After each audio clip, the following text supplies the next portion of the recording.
Ranipuram கேரளாவினுடைய Switzerland என்று அழைக்கப்படக்கூடியது இந்த ராணிபுரம்.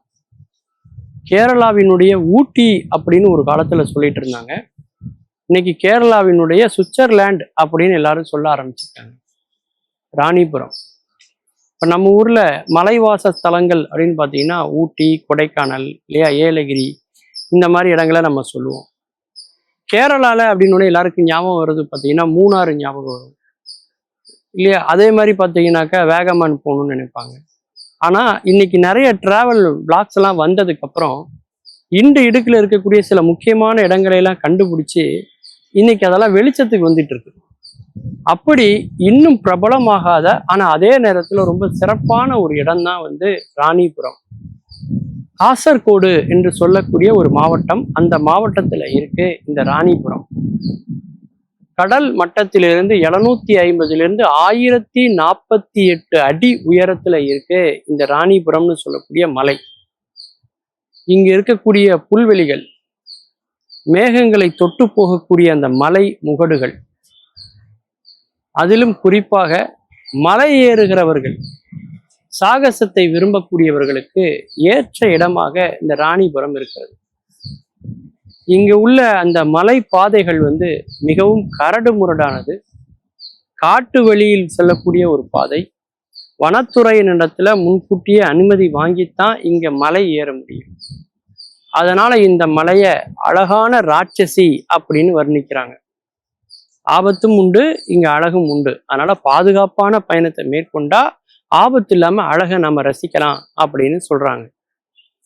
அந்த காடுகளுக்குள்ள போய் மலைகள்ல மேல போய் அங்க படம் எடுத்துக்கொண்டு மகிழ்ச்சி அடையக்கூடிய அந்த சுற்றுலா பயணிகளுக்கு ஒரு சிறந்த இடமாக இந்த ராணிபுரம் அப்படிங்கிற இந்த பகுதி இருக்குது. சுவிட்சர்லாந்து பார்த்தீங்கன்னாக்க எப்படி பனி பொழியக்கூடிய இடமோ, மலைகள் எப்போதுமே பனியாலேயே மூடப்பட்டு இருக்கோ, அது மாதிரி இந்த ராணிபுரமும் பார்த்தீங்கன்னா குளிர் நிறைந்த மாதங்கள், மழை பெய்யக்கூடிய மாதங்கள்ல ரொம்ப சிறப்பா இருக்கு அப்படின்னு சொல்றாங்க. இங்க சுற்றுலா பயணிகள் வருகை தரக்கூடிய மாதங்கள் அக்டோபர் டு மார்ச். இந்த காலகட்டத்துல இந்த ராணிபுரத்துல மக்கள் அதிகமான அளவுல வந்துட்டு இருக்காங்க. இப்பதான் அது கொஞ்சம் கொஞ்சமா அது பிரபலமும் ஆயிட்டு இருக்கு அப்படின்னு சொல்லலாம். கேரளா அப்படின்னாலே அந்த இயற்கை அழகுக்கு பஞ்சமே இல்லை அப்படின்னு சொல்லலாம். கடவுளினுடைய தேசம் அப்படின்னு வர்ணிக்கப்படக்கூடிய இந்த கேரளத்துல மிக முக்கியமான சில இடங்கள்ல இன்னைக்கு அந்த முக்கியத்துவத்தை பெற்று கொண்டிருக்கிறது ராணிபுரம். மலை அப்படின்னாலே நம்ம பெண்ணாக ஓமித்து நம்ம சொல்லுவோம். அரசி அப்படின்னு சொல்லுவோம் இல்லையா. நம்ம ஊர்ல எல்லாம் ஏழைகளின் ஊட்டி அப்படின்னு சொல்ற மாதிரி, மலைகளின் அரசி அப்படின்னு நம்ம சொல்ற மாதிரி, அங்க அரசிங்கிற சொல்லாடலுக்கு மேலாக ராணி அப்படிங்கிற சொல்லாடலை அவங்க பயன்படுத்துறாங்க. அதனாலேயே அந்த இடம் பார்த்தீங்கன்னா மலைகளின் ராணி அப்படிங்கிறதுனால அது ராணிபுரம் அப்படிங்கிற மாதிரி வந்திருக்கு அப்படின்னு ஆய்வாளர்கள் சொல்றாங்க. அப்படின்னா என்ன அர்த்தம்னா, அங்க இருக்கிற எல்லா மலைகளை விட இந்த மலை மிகவும் சிறப்பான மலை அப்படின்னு அர்த்தம். கேரளத்தை பொறுத்த வரைக்கும் மிக சக்தி வாய்ந்த பல மூலிகைகள், அரிய மூலிகைகள், இது எல்லாமே பார்த்தீங்கன்னா இந்த மலைகள்ல நம்ம பார்க்க முடியும். அப்படி மிக சிறப்புமிக்க ஒரு மலையாக இந்த மலை இருக்கு.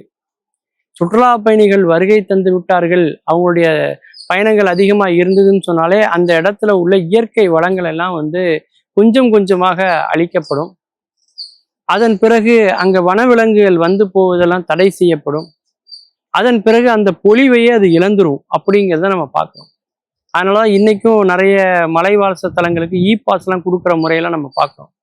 அந்த பாஸ் பிரச்சனைலாம் இல்லாம ஒரு புத்தம் புதிய ஒரு இடத்த போய் நீங்க எக்ஸ்பீரியன்ஸ் பண்ணணும்னா அதற்கு மிகவும் ஏற்ற இடம் கேரளாவில் உள்ள இந்த ராணிபுரம். மீண்டும் பல புதிய தகவல்களோடு, அதில் அறியப்படாத பக்கங்களோடு உங்களை சந்திக்கிறேன். நன்றி, வணக்கம்.